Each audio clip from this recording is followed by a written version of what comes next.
Okay, mayong mudto na usab kanatong tanan Luzon, Visayas, Mindanao.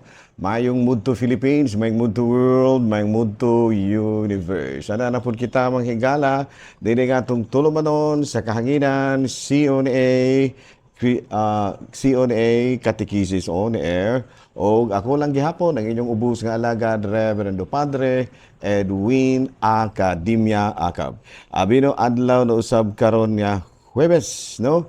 Pizza 15 na kini sa bulan sa Hulyo tuig 2015. O karong adlaw may higala, nangandam kita, no? Dunay mga vigil of the solemnity of the most sacred heart of Jesus. Kay karong ugmang adlaw may higala, sa ulugon man nato ang solemnity of the most sacred heart of Jesus. So Huwebes mo taron pizza 15 ugma pizza 16 ato nang sa ulugon ang kapistahan sa most sacred heart. No? So happy fiesta, advance happy fiesta lang kaninyong tanan.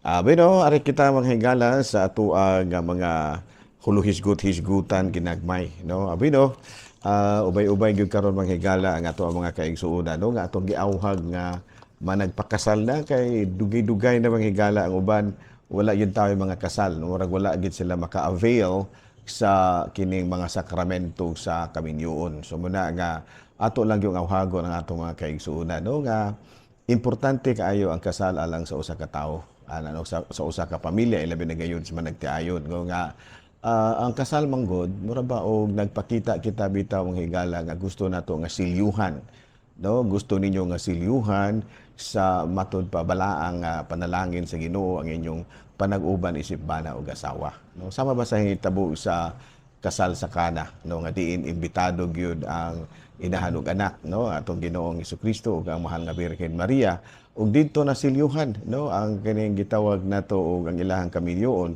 tungod sa panalangin nga gihatag sa ni Kristo kanila sa diha nga ilaha sa iya nga gihimo ang tubig nga nahimong bino. O ingon ni ana ba. So muna nga sa inyohang kaminyoon, ang inyohang kaminyoon tawhanon ra kaayo apan human nga mitambong ang atong Ginoong Hesukristo sama sa tubig nga nahimong bino, nahimo usab kining balaan. No? Klaro ba? No?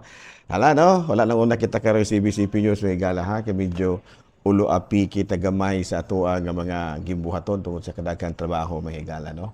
Ato dayong nga timbayaon og mayong mudto ang atong talahorong obispo, no? Bishop Julito B. Cortez, ang atong station manager si Father Rama Ata, ug ang tanan gyud nato nga mga kaigsuonan din na sa estasyon DYWC. Pani ato pong pasalamatan ang ako ang IT, ang ako ang IT technician nga to si Sister Maria Camel Surmieda, no? Nga mo po initawag nako. Medyo arang-arang karon ang atong signal o medyo klaro-klaro po ang ato nga mga kining pag-abot kaninyo sa ato nga programa, no? Dili kini mahimo nako kung ako ra kay wala man ko kayo kanang kahibalo kabahin sa mga IT. Ang ako ang damang gini ako OT. Ano man ang OT? Old Testament. Muna no? O di ba NT, New Testament. Pero kabahin ng IT, si Camille na ana, di ba Mel? Muna na. Nada skilled may gala si Camille, di lang nato ipakita kay maulawon masaguni siyang bataan. Abi no ari kita mga gala sa ato ng proper catechesis. Pero ginaingon ang atong gisaulog karong adlaw mao ang Vigil Mass alang sa pagsaulog nato ugmang adlaw sa kining gitawag natong Solemnity of the Most Sacred Heart. Okay, no? So ugmang adlaw na. So ari na kita direkta mahigala sa ato ang mga catechesis, no? Mga catechesis. Doon natin daghan diring mga notes mga higala. Sa una pa din ako mga higala nga mga notes. So pila namang katuig na itong programa. No? Daghan na kayong notebook ni mga higala. Siguro na nas mga 15 o 20 na katuig. tambok pa ko ining mga higala nga. Karon naniwang na lamang ko. Naarag hapon tayo ining programa ha. Unang pangutana, Pader, ang bata nga nakuha, pwede bang bunyagan? Tubag ni anak di na. Nga naman, kaya ang sakramento alang lamang sa mga buhi. No? Kaysa ato pa ang bata nga nakuha, patay naman ang daan, gikan sa sabakan sa inahan. So, dili na gyud nato pwede. No? Bunyagan pa ang bata nga na kuana, kining gitawag natong nakuha. So, ato na lamang iampo, nga ang kalag sa bata, no? Mahitipon gihapon sa gingharian sa Dios. Laing pangutana, kader panos amang gyud na mo pahilugan ang among masakiton. Abi no, sa Canon number 1004-1, matod pa do diri, the anointing of the sick can be administered to a member of the faithful who, having reached the use of reason, begins to be in danger of death. Nga sa ato pa kung anaa na gani sa nag-ungaw na sa kamatayon, murag ato na gid na siyang pahilugan, no? Pero ang uban gani dili naman gani nato hulaton nga magtinga-tinga pa kay usahay mas maayo man gud to mahigala nga medyo ba wala pa magtinga-tinga kay ato pa man kung mapakumpisal. Kana gong medyo gatinga na maglisod na magani ginhawa pasultihon pa hinuon nimo sa mga sala.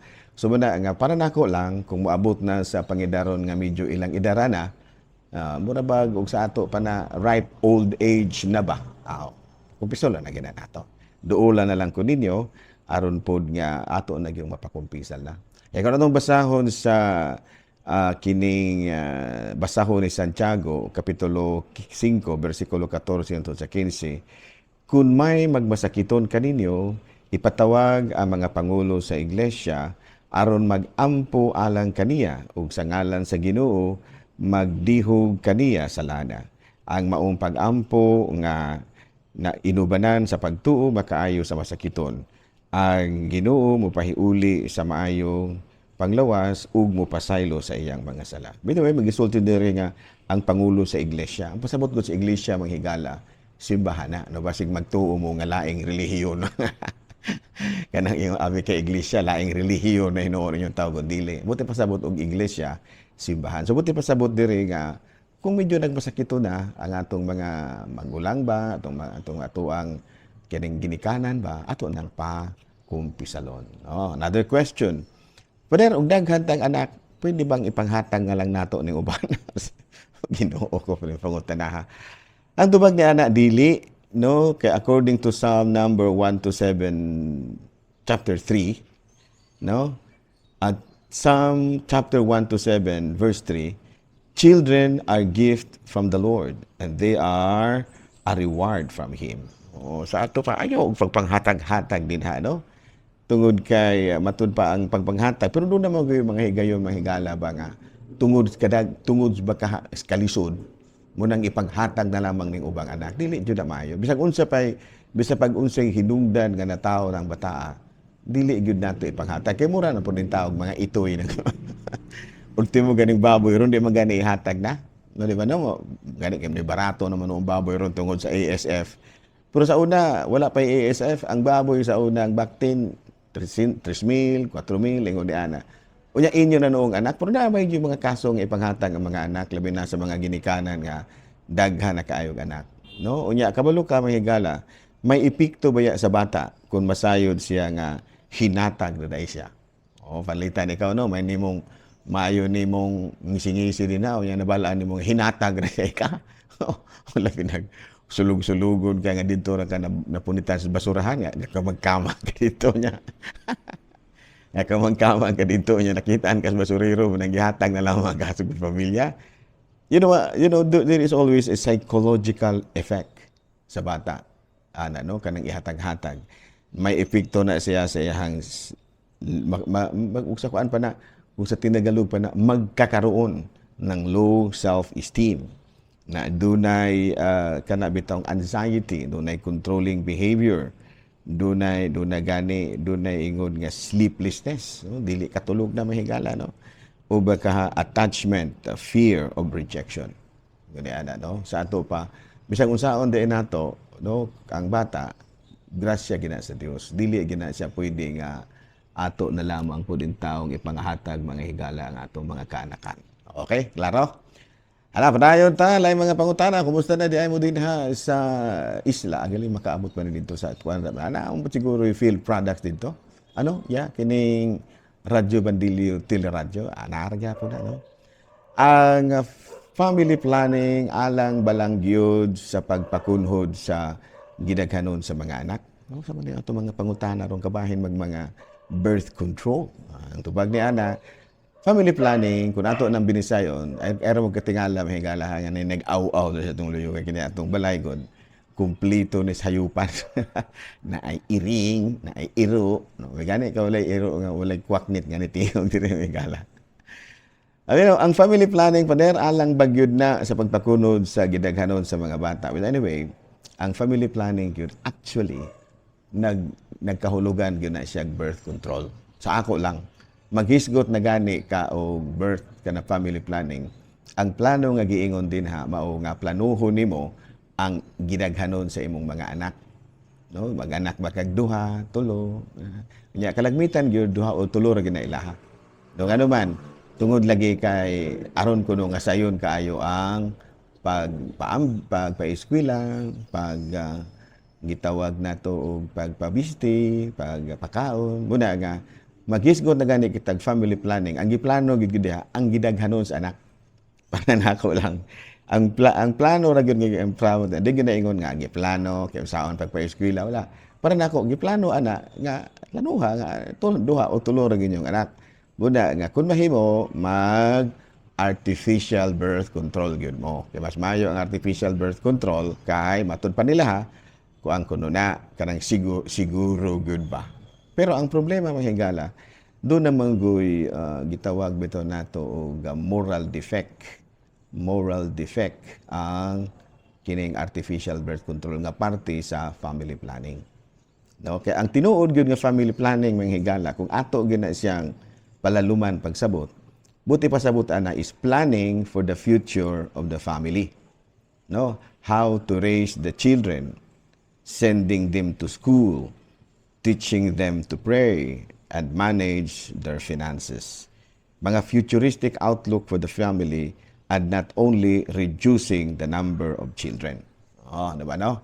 Huwag na siya klarong family planning. Di kay planohon ninyo ha, jutaya ra inyong mga anak. Para na ko, di gyapon na maokay. Nga naman, daghan baya kaayong mga pamilya nga duhare anak, usare anak, nga wala mayong pagkaplano ang pamilya. Daghan kaayo nga mga pamilya nga wala gani, usara kabuk anak, duha kabuk anak ra, pero wag gyapon wag gyapon mayong kaugmaon ang mga anak. Nga naman, tungod kay just the same, wag gyapon mayong pagkaplano ang pamilya, tungod kay ang family planning nga ilang giingon, mao ra man gud ning pagpajutay sa anak sa bata.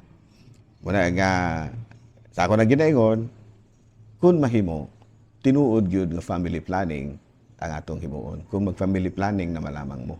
Nya kutob sa mahimo, kay inyo naman lagi, usa lagi sa family planning, mauman ang pag-reduce sa number of children, kinahanglan nga natural family planning. Kay sigun sa ako na po niya, correct me if I'm wrong, dunay carcinogens ang mga artificial birth control. Ako na dili ko maingon nga mao gyud nay tinuod, pero sa segunda na sa akong nasabtan. Mosabuti pasabot anang carcinogens. Maka-cancer ba? Ano? So delikado kay sa mga babae maka-cancer na hinuon mo din ha, no? So kung mahimo, kung mag-family planning naman lang, no, planuhon ang future sa family, na pambaluhon ang gidaghanon sa inyong pamilya, mas mahimo nga kung mahimo artificial birth control nga dili mo gamit og chemicals. Ang chemicals magud delikado din ha. Okay, klaro?